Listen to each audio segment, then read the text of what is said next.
തന്റെ മന്ത്രിമാരിൽ ഏറ്റവും മികവുള്ളയാളെ വേണം മുഖ്യമന്ത്രിയാക്കാനെന്നായിരുന്നു രാജാവിന്റെ തീരുമാനം. അദ്ദേഹം ഒരു പരീക്ഷ നടത്തി. 3 മന്ത്രിമാരെയും ഒരു മുറിയിലിരുത്തി രാജാവ് പറഞ്ഞു, ഞാൻ ഈ മുറി പൂട്ടുകയാണ്. പൂട്ട് പൊളിക്കാതെ തുറന്ന് പുറത്തിറങ്ങുന്നയാൾ മുഖ്യമന്ത്രിയാകും. ഒന്നാമൻ ആലോചനയിൽ മുഴുകി. രണ്ടാമനാകട്ടെ ഒരു പേനയും പേപ്പറും എടുത്ത് പൂട്ടിന്റെ ഘടന വരച്ച് പരിഹാരം കണ്ടെത്താൻ ശ്രമിച്ചു. 2 പേരും പരാജയപ്പെട്ടു. തുറക്കാൻ കഴിയാത്ത താഴിട്ട് രാജാവ് എന്തായാലും ഇത് പൂട്ടാൻ ഇടയില്ലെന്ന് ചിന്തിച്ച മൂന്നാമൻ പൂട്ടിനടുത്ത് ചെന്ന് അത് വശങ്ങളിലേക്ക് തിരിച്ച് വാതിൽ തുറക്കാൻ ശ്രമിച്ചു.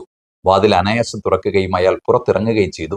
പ്രിയമുള്ളവരെ, അകപ്പെട്ടു പോകുന്നതല്ല, അകത്തു നിന്ന് പുറത്തു വരാൻ തയ്യാറാകാത്തതാണ് പ്രശ്നം. പ്രശ്നങ്ങളുണ്ട് എന്നതിന്റെ പേരിൽ ഒഴിഞ്ഞു മാറരുത്. അങ്ങനെ വന്നാൽ ഒളിച്ചിരിക്കാനേ നേരം കാണും. പ്രശ്നങ്ങളോടുള്ള പ്രതികരണം പലവിധമാകാം. ചിലർ പകച്ചു നിൽക്കും, ചിലർ പോരാടും, മറ്റു ചിലർ പ്രതികാരദാഹികളാകും. ഇതിൽ പോരാടുന്നവർക്ക് കൃത്യമായ ചുവടുവയ്പ്പുകളുണ്ട്. ഏതെങ്കിലും സാധ്യത അവശേഷിക്കുന്നുണ്ടെങ്കിൽ അവരത് കണ്ടെത്തിയിരിക്കും.